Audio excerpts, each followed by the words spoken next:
The Sound Off Podcast. The show about podcast and broadcast. Starts now. Jeff, before podcasting, what did you do? I was a book publicist. So I did a lot of things, but the most recent professional job was book PR. I worked at this boutique PR firm that all the publishers would hire. And it was a really, really interesting situation. I'd had an internship right after college where I designed iPhone apps of all things, or at least that's what the company did. I was the guy that sat in the corner and tried to learn what I should be doing. So then when I got this job as a publicist, they looked at me as this digital guru who knew everything about the internet. And it didn't hurt that I was, the youngest person there by a decade.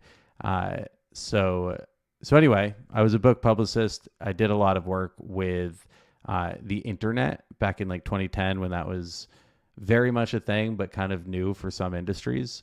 And I worked with a lot of business authors because that's kind of the track that I was placed in. And through that, weirdly, I got to work with a lot of really big names today, like Eric Schmidt, Ariana Huffington, Ben Horowitz, and a number of others. So it's been really funny because I feel like a lot of podcasting is just the new version of writing a business book.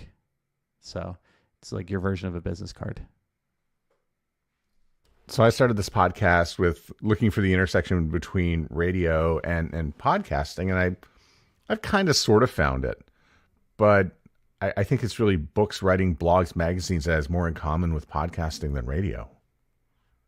Well, it's more than anything, podcasting is just another vehicle for, I guess, influencer marketing or thought leadership.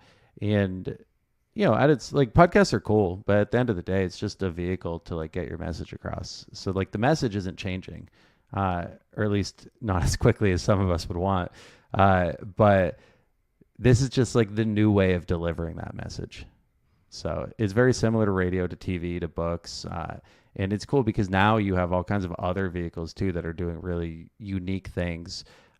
There's social media, there's video games, who knows what's going to happen in the world of AR and VR and that kind of thing. I don't really play in that sandbox, but anyway, the medium is the message. Marshall McLuhan. Yes. What was the first podcast you published? Published? It was something called Writers Who Don't Write, which is a show that I made. I think it launched in 2014, maybe 2013, but it was with a buddy of mine, Kyle, who I'm still very close with, and I still make podcasts with. But we would interview authors about the one story that they could never tell. That was the conceit anyway. It never really worked out because why would they tell a stranger that one story? But it was super cool. We got to talk to a lot of our idols. I was a publicist at the time, and one of the tricks about podcasting is that it is usually, in many cases, an application for just lead generation. And I would bring in authors to the book PR firm that I worked at, and I'd get a small commission. But more than anything, I just really loved doing it, and I got to talk to all of these people that I really admired in this super intimate medium. And I had fun. We published about 100 episodes, and I learned more doing that than probably anything else that I've done in podcasting. When and why did you start Podglomerate? I started Podglomerate officially in January of 2017, but I'd been working on it for about a year before. I started it for a few reasons.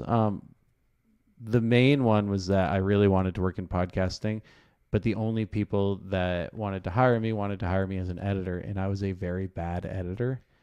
So I started the Podglomerate as a way for me to be able to tell people that I worked in podcasting. But if you, in hindsight, I've realized that a bigger part of why I did it was that I had been working in corporate America, or at least my version of that, for about a decade. And I don't know, it was a little bit soul sucking. I loved my job, my colleagues and everything. But after doing the same thing, it just felt like I was on the hamster wheel, and I wanted to try something new. I just so happened to have very recently come from San Francisco, and I don't know if you've ever like spent time there, but it's just like every person is building something and inspiring you to do something new and like getting out of their comfort zone. And so like all of those things combined really are what drove me to start the company. So I've known about the company for quite a while, and I gather it's been through a few iterations. So when you first started, I think it's the Podglomerate. I'm not going to edit your podcast. Yeah. And I'm in charge. So when you first started it, what were you doing, and what was the first year like? You know, that first lap around the track. Yeah, so we were doing a lot of editing work. It just wasn't me that was doing it. I worked with a small army of contractors, and most of them were friends of mine. I was a writing major, but I went to a film school. So all of my friends at that point in time were looking for, extra work, and we're all bored at their jobs too. And so I had these like super talented editors for film that would come in and do work with podcasts and brag to everybody about how they only had to do half the job, but they still got paid. So it was really fun. And there's a bunch of memories I have where it was just like me and a few of my college friends, like, sharing hotel rooms at Third Coast and that kind of thing. And, things I would not be able to get away with today, because this current iteration of the business is like what I hope is a real business. Anyway, the first lap around the tracks was really just me trying to like get in front of people who were active in the medium. We had a couple contracts with like small media companies that were looking to make shows, and we were doing a lot of work in the monetization front. So we found a bunch of shows that were significant-ish, like 10 to 20,000 downloads a month. And the goal was to really like put them all onto a platform and sell ads on them, so that they would be a more attractive purchase for a big brand to buy all at once in bulk, which is the idea behind most podcast networks. What I think I underestimated at the time is just like how important it is to really curate those buys. It's not really just all about scale. It's about curation and scale. What works on a sports show is not going to work on a relationship show. It's not going to work on a business show, et cetera, et cetera. So I learned that over time. But that's really what I was trying to do initially. And then I was still doing a little bit of like freelance book PR and some like promotional stuff on the side to pay my rent. And through that, somebody said, "Why don't you just do that for podcasts?" And and I did. And because no one really at the time was spending a lot of like time, energy, or thought into like what a podcast promotion vehicle looks like, I really got a lot of phone calls. And that really was kind of like the initial driver of new business. And it's funny because it was the thing I was trying to get away from and the thing I liked doing the least. Yeah, I've had a similar conversation. Actually, I had it with Jeff Fiddler from Signal Hill. And I said, boy, I love working on all this stuff. The only thing I don't like to do is the marketing and promotion side. And Jeff said, well, that's kind of everything, isn't it? I just spoke to a friend who is working in a newsroom. It's a brand new newsroom. And he was walking me through like the hires that they had to make before they could get a reporter. And the big one was like, the marketing director, but he was essentially saying that you had to hire 6 people before you could get your first couple reporters in the room to actually do the reporting, if you wanted this to be successful at scale.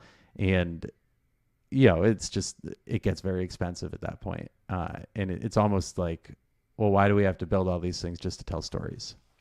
In those early days of a network and trying to sell ads, on the network, whether it was just as a group, did you have some moments where you had a smaller podcast that would garner more money and the bigger podcast you just couldn't move the needle on, and it really wasn't about downloads and it was more about the subject matter, and clients just wanted that thing and didn't want those things? All the time. Yeah. I still have that today. We have a show that is doing, I don't know, I don't want to get too into the weeds with it, but we have a show that's doing like under 20,000 downloads a month, and it's been sold out for 4 years. And it is a like small entrepreneurship vehicle that people love, that gets renewals constantly. And then meanwhile, we have shows that are doing millions of downloads a month. And if we sell like 10 to 20% of the inventory on those shows, we're really happy. So it truly is just about the subject matter fit, and like bigger does not always mean better. Which is kind of weird because I just came from podcast movement where it's still going on and it makes me crazy. And I started actually with a full head of hair and I just pulled all my hair out over the years. Every time somebody I had said, some, but when I started the company too, you need 25,000 downloads in order to qualify for this monetization for this, that, and the other thing. And I think I want to tell people, no, your advertisers are asking for that. We don't need to have that necessarily. Well, to push back on that a little bit, I will say that yes to everything that you just said, but there is also a point in which it makes sense operationally. So, that show that has under 20,000 downloads, like I love that show. I've been working with those guys for years, and it's great. But if that was the only kind of show that we were selling, like we wouldn't be able to function like financially. The margins just go way down. So there is the idea of like the economies of scale when you're selling a larger show. On the publisher side, in addition to the advertising side, like that show's really unique in a lot of ways because it's just had a lot of the same partners forever, and it's part of these packages when we're already having the conversations.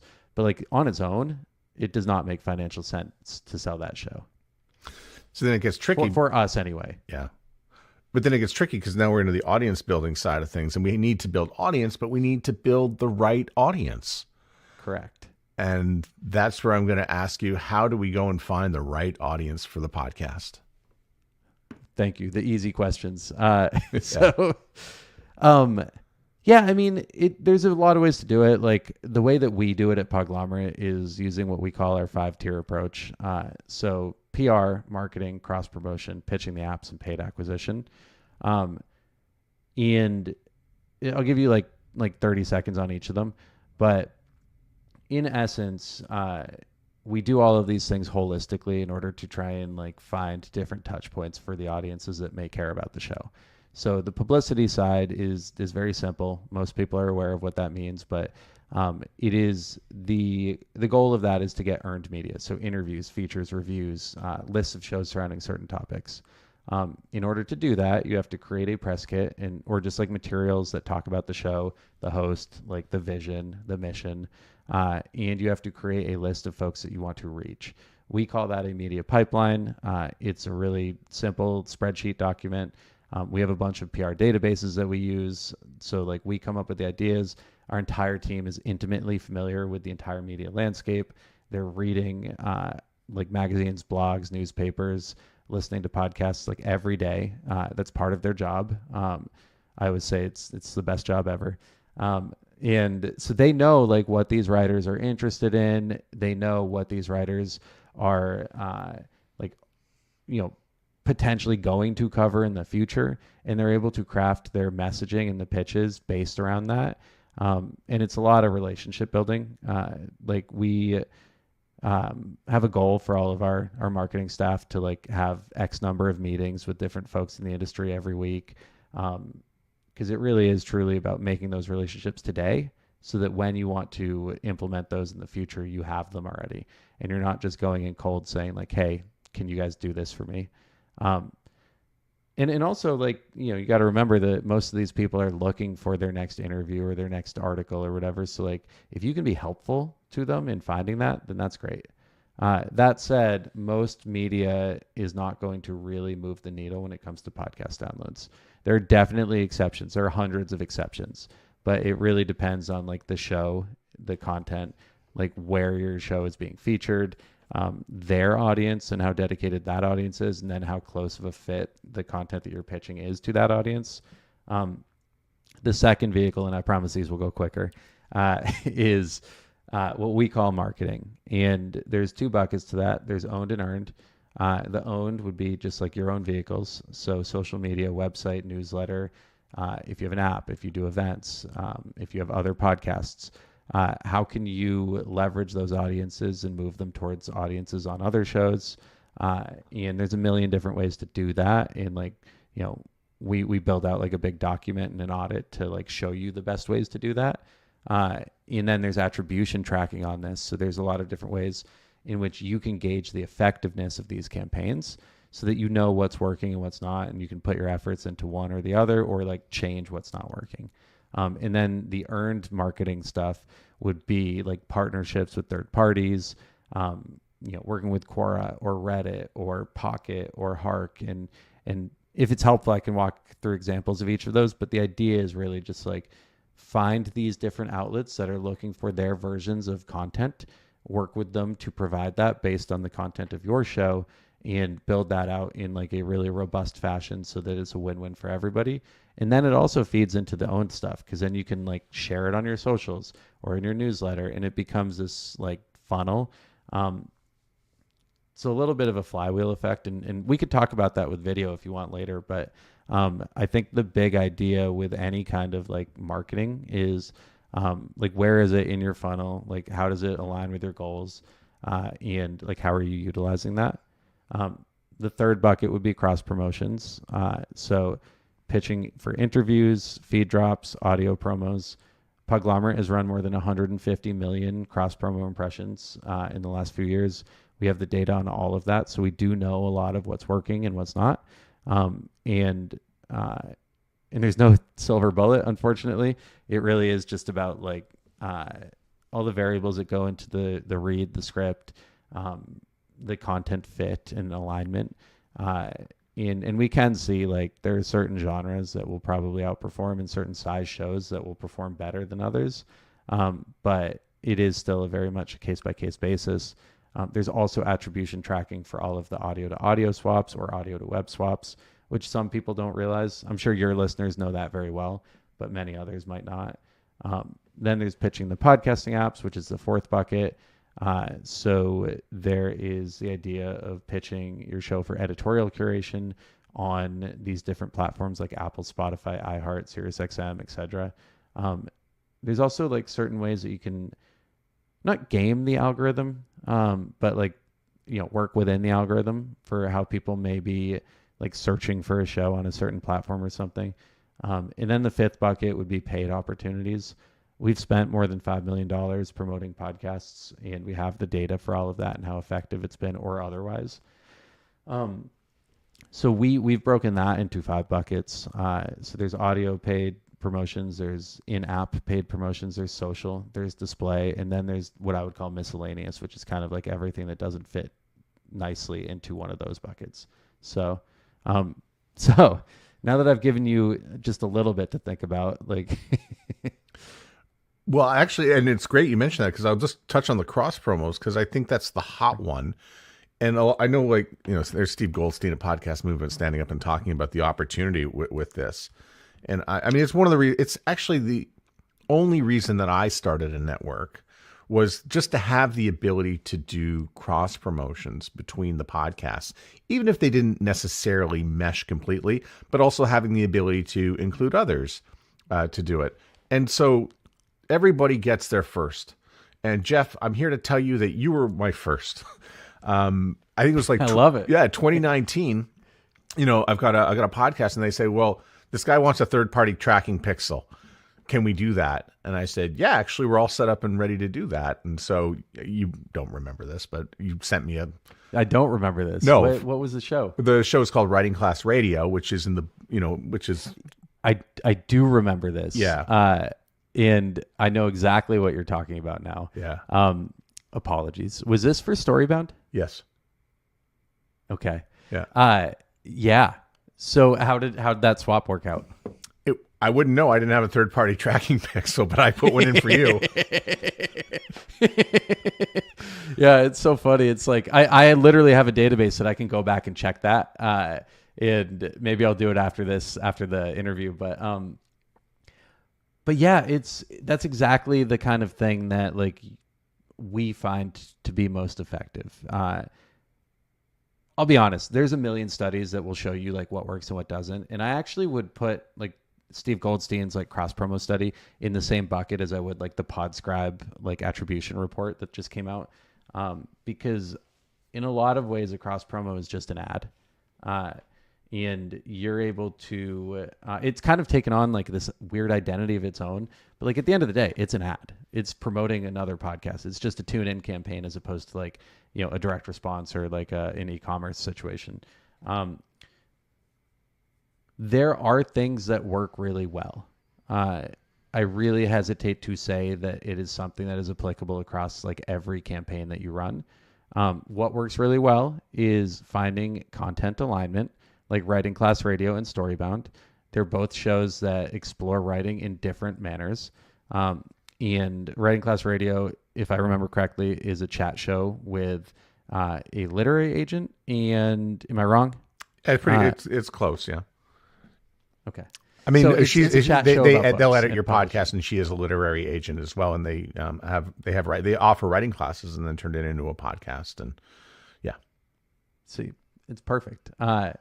And Storybound was a show that we produced for a few years that was authors coming on reading like essays or short stories or poems, and then we would put this beautiful sound design around it. So you can see the alignment as I'm talking about this. Now, the second thing that is super important in a swap like that would be the scripting and what goes into the copy as to like what you're selling on the show, because it is an ad. And if you just say like, hey, we think you might like this show, it's about X, Y, and Z, you can check it out here. You're probably not going to like drive tons of traffic there. But if you can create this alignment that really shows people that like you are actually like engaged and invested and have listened to the show, and like give them a little bit of an example of like something that you experienced emotionally. Like maybe Writing Class Radio had a similar guest that Storybound had, and they wanted to talk about that particular episode and said something like listening to so for the first time in this entirely new environment and blah, blah, blah. That's going to be a more engaging read. And we've seen that. Like we've done tons of tests where we'll run a cross promo that's like calling out certain episodes or series or like specific instances that relate to like something on the calendar. And we see those conversion rates go up. So it's about content alignment. It's about the messaging. And then like some of this stuff is just table stakes at this point. Like you should measure what's working. You should make sure you know what you're measuring and how that software works. You should make sure that your sound levels are good and this thing sounds okay. And like, don't make it 2 minutes long. Although there's some people that would disagree with me there. I don't know. I love to see it. Weirdly, one thing that has like surprised me over the years is that bigger shows, and I mean like big shows, like millions of downloads a month, consistently have the best conversion rates that I've ever seen on both sides.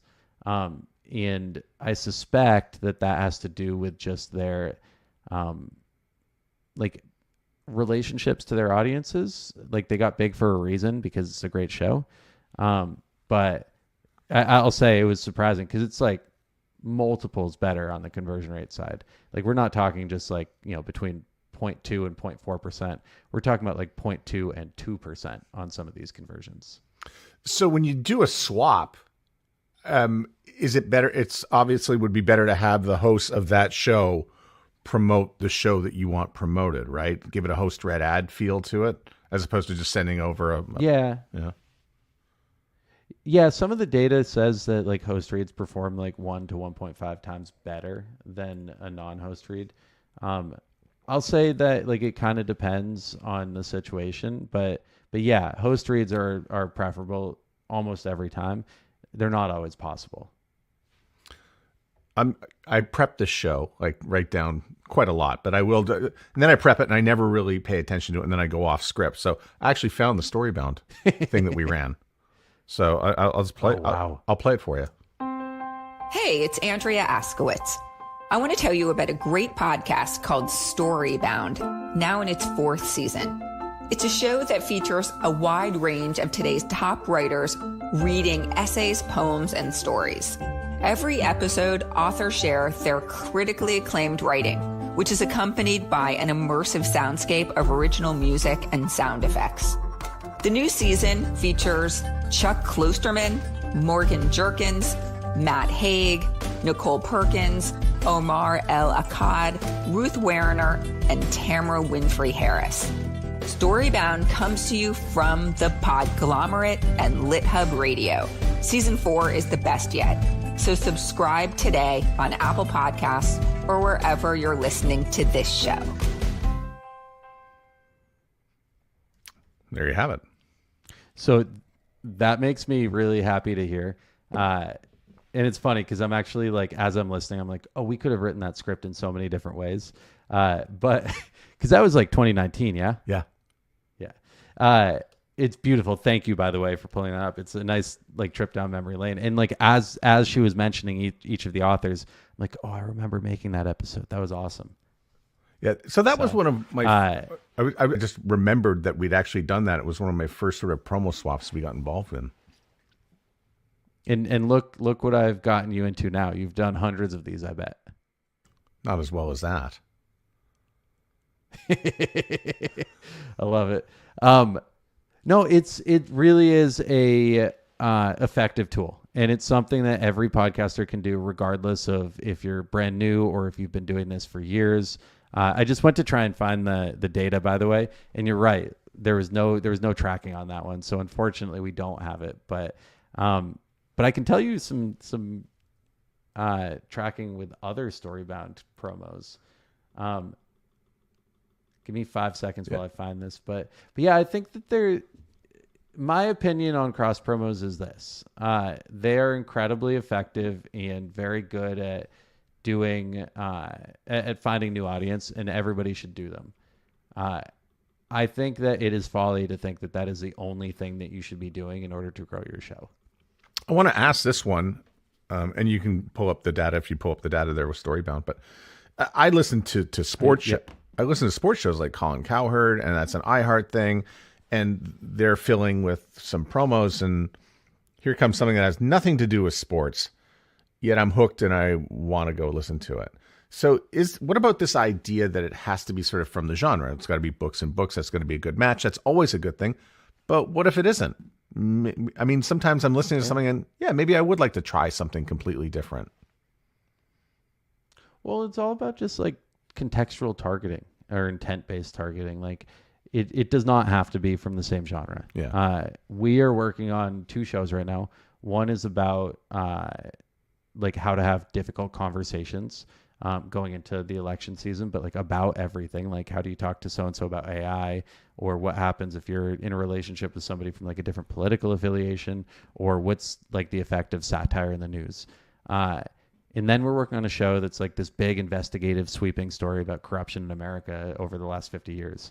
And I would argue that those 2 would actually convert really well going back and forth to one another, even though they really don't have anything to do with each other. And for that, it's about thinking through like the kinds of people who are listening to these shows. Like Matt, you're probably not going to tune into like a Bachelor rewatch podcast because you heard it on Colin Cowherd. Maybe you would, I don't know. But like if they give you a new true crime, you're probably going to be like, oh, that sounds cool. Yeah. So I would watch the Bachelor rewatch because I do watch the shows. Okay. I stand corrected. Yeah. But I understand what you're saying, and that would be rare. I always thought The Bachelor, by the way, makes for great podcasts for after the show. You just do the podcast after the show, and you're going to get, you can just build right off the fan base. I think it's just a great way to do it. But yeah. It is. And by the way, I do have the Storybound data here, and I won't give the other show info just in case people don't want me to, but we're seeing conversion rates anywhere from 0.047% all the way up to, which I would say is like pretty bad, all the way up to, let's see, 6.144%. Now that's a small show. Like that only had like 1,000 impressions, but it drove, you guys are seeing why I went into podcasts and not math. Oh, I do have writing class radio on here. Huh. Do you mind if I share the conversion rate? Go right ahead. That ad converted at 0.657%, which is excellent. That's really good. That ran for 30,000 impressions and converted 194 new devices to the show, which is very good. I would be really happy to see that on any campaign. So that's a really great example of like, this in action. So for example, if you were to do that once a month, then you can assume, and we'll just pretend you get the same conversion rates, which you wouldn't, but like, let's just pretend. Then you can assume you're going to get 2,400 new devices testing out your show every year. You can account for churn and like everything that goes into that. But you're not going to have 2,400 new listeners at the end of the year, probably. And you may have more because you're bringing them in from other avenues. But anyway, this is something that you can do with just remnant inventory in the background, and it's not very difficult. In fact, there's a million platforms that are popping up all over the place that make it even easier. There's a new one that we're testing right now called Swap FM that I'm pretty bullish on. So there's a lot of avenues to grow your show. I love it. And then we are sort of pivoting and moving into something that's a little bit more complicated, and that's video. And it's only complicated because it's new for many podcasters, but remains a bit of a mystery about how to do it. So how do you view video, as somebody who's really been quite supplanted in audio for a long time, and then in comes video and YouTube? Yeah. So I'll go back to the first thing that I said about, these folks that I was working with editing shows at Podglomerate when it first started. Yeah. You got to work with good video editors. But I think the whole idea of video and podcasting is kind of fascinating on two levels. On the one hand, this is an audio medium first for most podcasters, and there is no reason for somebody to do video if they don't want to, or if they don't have the resources to do it. Full stop. I think that is something that everyone should remember when they're making their show. You have all of these amazing video platforms that have existed for a really long time. Some of them, are newer, but many of them have existed forever that have massive audiences in the billions that can drive people back to your show. And it's the same idea as like the flywheel effect that I was mentioning when you talk about like your owned marketing. If you can put out assets that people are interested in on any platform, whether that be YouTube or TikTok or Instagram Reels, if it is something that will resonate with people, then it is a really easy way to drive people back to your podcast. And in a lot of ways, it's kind of free marketing. There is the expense that goes into actually producing these things, which is not nothing. There is the equipment that goes in on the front end at the production phase. There's the post-production work that goes into this. Not even even outside of the time it takes to actually produce these things, it's also just like the time it takes to export these things, which is not nothing, and will basically like kill your computer while it's happening. Then there is the idea of like actually uploading these to the proper platforms, distributing them properly, writing captions that are engaging, and blah, blah, blah. But the cost in many instances does not involve any like paid marketing unless you want it to. And it can drive like enormous amounts of traffic back to your show. I don't think it works very well when you're talking about something that's super niche. Like Matt, as somebody who also has a podcast about podcasts, like I don't think that this show or my show would do a ton like out in that ecosystem to drive traffic back, at least not at scale. It might work really well with the right people. But if you're publishing a sports podcast or a relationship show or like a ringer after listen show, then like it could be really effective to just put the most like popular clips out there and bring people back. And then there's also the idea of just video is kind of changing the ways in which the podcast platforms that we're so used to are acting. So if anyone's familiar, Spotify has launched something called SAI. It's early for me. Streaming ad insertion. And that's their very fancy way of saying that you can publish video on the Spotify app natively. And in my opinion, they're framing this as a way to like eventually upsell more expensive ads at a higher CPM. And it's working with some of their properties, but it opens up the door to all kinds of other interesting things, like being able to have like this video searchable on Spotify's like version of TikTok, if you've seen that. Or having the same thing apply to like your LinkedIn feed, for example. Video is clearly more engaging for a lot of these social platforms, and they're investing more in it. And that's also applying to YouTube, to Spotify, and a company just actually unrolled last week the ability to actually upload video to Apple Podcasts. Ironically, using technology that's existed on the platform for 20 years. But anyway, I don't think that this is the end of what you're seeing, but like my big note here, and the thing I tell every one of our clients and colleagues, is if you don't want to do it, or if you don't have the resources to do it, don't do it. So somebody who's got a network and a production company sort of behind podcasts, and then you're bringing in video editors all of a sudden, what's that do to cost? Because video is more expensive, isn't it? A lot more expensive. Yeah. In a lot of ways, it's actually great because you can just charge more. But yeah, it does create a little bit of like an operational inefficiency that you have to solve for. So I can't speak for anybody else, but at Podglomerate, like we have people in-house that are capable of doing this and that are great at it. And then we have some support that are 1099 contractors that we bring in to assist. We account for the time and the energy that goes into this when we're like writing out contracts for our clients.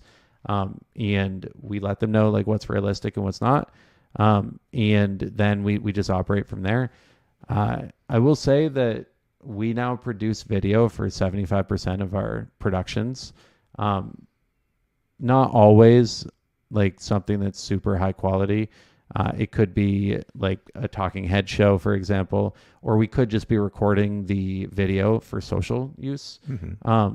But we have some aspect of video in about 3/4 of what we're producing. We're doing a talking head show right now. We are. and I do it all the time. I don't know if you know this, but I launched Podcast Perspectives like for 3 reasons. One, I love doing podcasting and wanted to talk to, let me go back. One, I love interviewing people and learning more about this industry. 2, I wanted to have like a playground where I could just test out like every new thing out there and see what works and what doesn't, as opposed to doing that for a client. And 3, I wanted to publish videos so that I could understand firsthand every little thing that went into that before I'm talking to clients about like why they should pay us to do it. And I've worked with video a lot in my history, but never like in front of the camera. And let me tell you, you know better than anyone, but like sometimes it sucks. Like before this interview, I was like ironing my shirt, making sure that I had shaved. Like, you know, I'm a little long in the hair right now, and I'm like, oh, I should have gotten a haircut yesterday. And it adds a lot of complications that you don't think about. And that's me, like a guy who like doesn't really care about these things. So just imagine somebody who's like really protective of their brand and their visual appearance and that kind of thing. Yeah, I went in to this, and same reason actually that I started to do this a little over a year ago, is I can't really speak to it unless I do it. But I did promise myself I'm not going to try too hard to look good. And as you see, I've succeeded. Yeah. You look great. Thanks. It's funny. I said the same thing and stand by it. But a guy on my team who I'm close with, and this was not rude of him, but he's like, hey, dude, you should really think about getting haircuts before these interviews. And and like, I can't get that out of my head now. I went to Podcast Movement this year, and I thought, okay, what do I think is going to be the big thing? And it's really the relationships between the people who can put ads into the podcasts that you work with, or your podcast or anyone's podcast. And, what's that path going to be? And now with so much opportunity, I'll throw a bunch out there. You can do direct sales. You can have, sponsorships and subscriptions, but also there's programmatic, and there's multiple ways to get involved with programmatic with vast technology now. And so here, I did see there were an awful lot of people who were willing to, to work with networks, to work with podcasters. What was your takeaway from podcast movement? What did you sort of find was, between brands and podcasters? What's that relationship look like right now? So I think that, just to lay it out, like the landscape, you did a great job just now, but like to like really oversimplify it, most people are selling ads in three ways right now. There is the sponsorship model, which is like more of a bespoke partnership situation. You might call that underwriting or something if it's an NPR show. Or you may have just this relationship with a brand where they're buying on your podcast, your website, your newsletter, your socials, etc.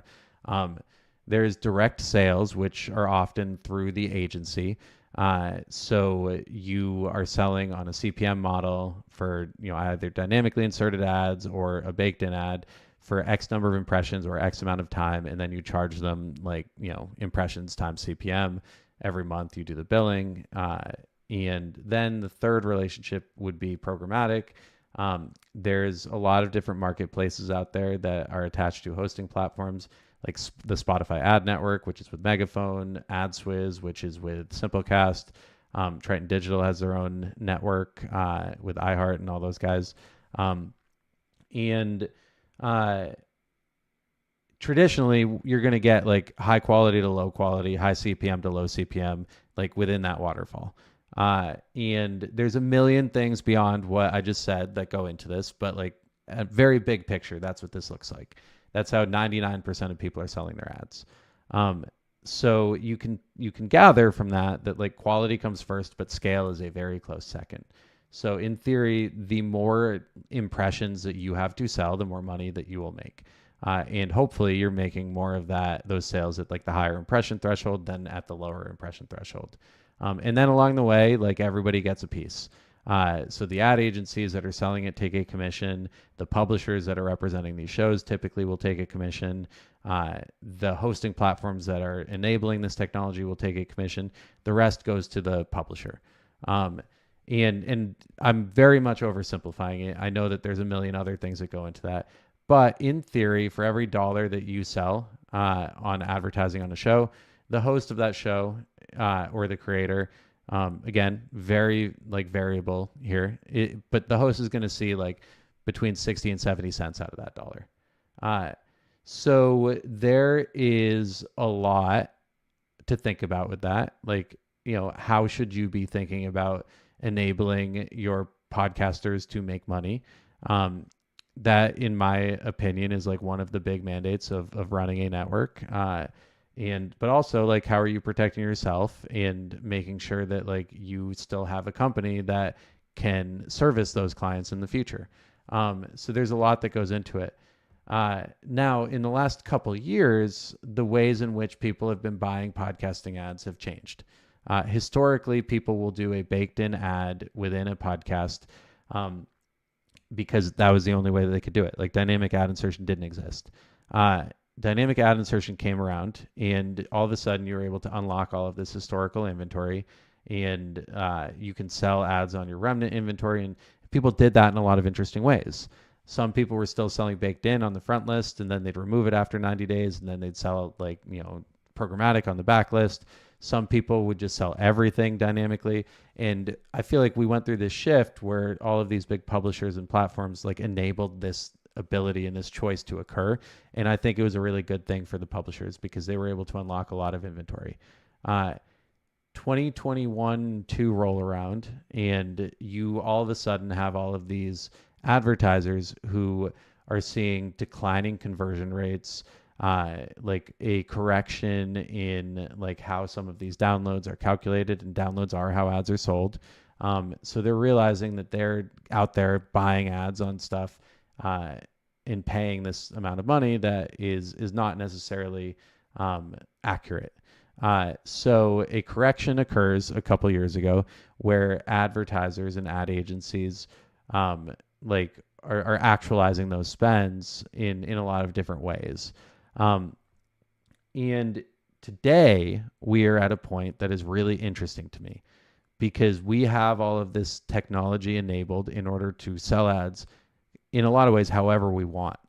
Uh, but, and, correct me if I'm wrong, but like, I feel that there is a lot of pressure from certain parties to sell ads in a certain way. They are looking to sell ads in like a baked in manner to reduce frequency, to maximize the number of IP addresses that they are reaching with these downloads for their brands, which is fine. I'm like very okay with all of that. The thing that is giving me pause is that most of the time when this is happening, those CPMs are not changing. They're staying at the same rate that people are selling with dynamic buys across the catalog. I had a very, very interesting conversation at Podcast Movement with somebody who's like very involved in like trying to change this, and is really interested in doing right by their clients and selling ads in a manner that maximizes the exposure to new listeners and maximizes conversions to like their product. And that's awesome. I genuinely love that because it means that we have a healthier industry and more people will buy in the future. I think that there is a little bit of a difference in understanding of what goes into that. And I don't know if I'm like going too deep here, but like running an ad unit in that way literally means doing more work. There's more administrative overhead. There is more like things that need to happen. And I think also a lot of the definitions of like what people are actually looking for are being confused. Oftentimes when an advertiser is looking for a baked in spot, what they really mean is that they want a spot that is like read for each individual episode to live within the context of that episode. But what people hear is I'm going to run the same ad unit baked into the episode every week. And that's kind of a lose-lose for everybody because the advertiser is not getting what they're interested in and the publisher is wasting a lot of inventory. So I think that there's a lot of different ways to solve for this, like, running a dynamically inserted ad, putting on frequency capping and charging for that, by the way, like refreshing your reads more frequently than you would otherwise. Anyway, I could go a lot longer on this, but I'll stop because I know that this is probably very boring for a lot of people. But I do think that the ad market in podcasting in a lot of ways is healthier than it's ever been. I also think that there are a lot of different players right now involved in trying to like make this a better experience for the parties that they represent, which is exactly how it should be. But my fear is that the solution to this at some point becomes inequitable to the publisher, which is who I would like to represent more than anyone. We do an annual slide deck for the Podglomerate every year. And it basically is like the state of the network, and we show it to the staff and like how much money we've paid to publishers that year. This is my very, very long-winded way of saying that I want that number to go up and not down. I mean, a lot of it does start with the CPM, right? The CPM has always been designed to squash the rate, whether it was at radio, any broadcast, and now podcast. But with so much technology in the background and so many different ways to deliver the ad, I mean, it's radio never charged more, which is why radio, it was just very powerful, by the way. Radio is a very powerful medium, but they just never charged more and they just got stuck and the numbers kept going down. And I think podcasting does run that risk. And I'll admit there was a couple of times at Podcast Movement I was a little bit irritated to hear from some people about, the download this. This. And, why can't it be more like radio and TV? I don't think we want to look at that model. Radio's, people are filling out diaries in radio. And in TV, we don't even know if people are in the room watching the thing. I mean, I don't know what we're wishing for here sometimes when I hear this stuff. I sometimes don't feel like we're getting closer. I sometimes think we're getting further apart. Well, it's funny because I have so many thoughts on that particular statement that you just made with the download. Like, on the one hand, I know you had Dan Meisner recently on the show, as well as Sharon Taylor, who both said similar but different things. Excuse me. And I'm friendly with both of them and really admire everything that they do. The bumper dashboard is like one of the coolest innovations that I have seen in a long time.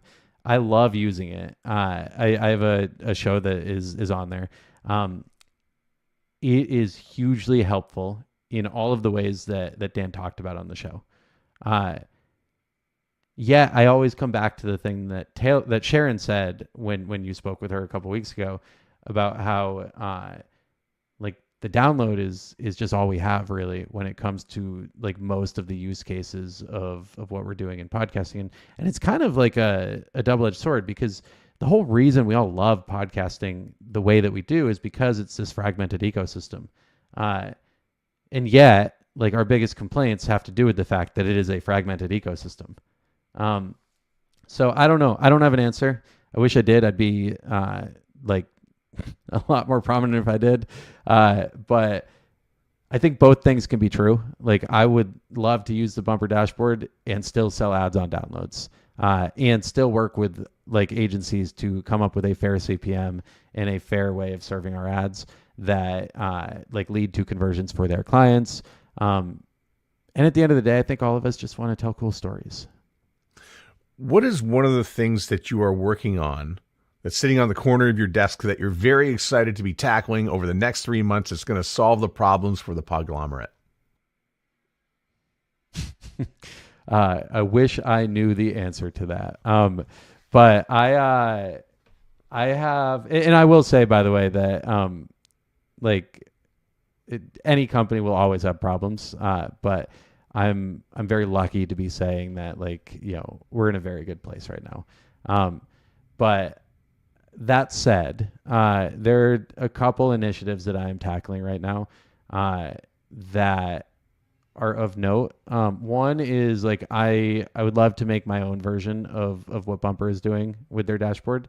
And we have a dashboard that we've been building for years for our clients that tracks very similar things to what Bumper is doing, but then also a bunch of other things. And I'm sure, you know, the Bumper guys are also tracking this. It's just not in this particular dashboard, but things like, you know, download growth or decline over time. We have these fancy graphs that will show that. Consumption data, which is what Bumper is so good at doing. And then also just like what we call share of ear. Like how people are listening to your show based on which platform they're on and the growth and decline, you know, over time of that. And so we've been pulling this data forever, very manually. We are working on building our own like automatic dashboard version of this, which then will allow us to get a lot more creative with how we're actually looking at that data and looking at things like unique listeners and like how people are listening and that kind of thing.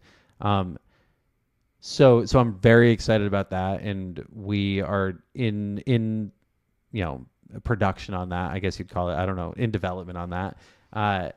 We have a couple shows that we're working on right now that I'm very like excited about. One just launched this week called Master Plan. That's the show I mentioned earlier that's talking about, you know, corruption in America over the last 50 years. It's hosted by David Sirota from Lever News, and who was Bernie Sanders' speechwriter. And that shows, as of this conversation right now, is like a top 10 news podcast, and it's in the top 100 on Apple Podcasts. We did not produce it, but we are helping with the marketing on it, and I'm very proud of that show and everything that the team has done for that. And we're also producing a show called The Fine Mess that everybody should tune into. That is the other show that I mentioned, where it's all about having difficult conversations. We just published a great episode with Sam B from like, well, you all know who she is, but all about like, you know, the good and the bad of satire and political comedy. And then otherwise, I am like everybody else, like kind of playing with AI in a few different ways. Nothing noteworthy. But there's some interesting things that I'm seeing with like database management, that is maybe the nerdiest thing that I'll say today, but, that I am really, really, bullish on. Like, I don't think AI is going to be the thing that's going to like, you know, I don't think that we're going to have these robot overlords that are going to take over our lives. And I also don't think that we're going to live in some utopia where nobody has to work. But I will say that there are some applications of this stuff that will make your life a lot easier and save you like hours when it comes to like sifting through data and that kind of thing. Jeff, continued success with the Podglomerate. It's been exciting to watch this company grow over the years. I'm so glad I finally got you on the show. Thank you so much. This was a pleasure, and I'm truly honored. You've had quite the slate of podcast professionals lately, and it's great to be included among them. The Sound Off Podcast is written and hosted by Matt Kundle, produced by Evan Serminski, edited by Chloe Emo Lane, social media by Aiden Glassy. Another great creation from the Sound Off Media Company. There's always more at soundoffpodcast.com.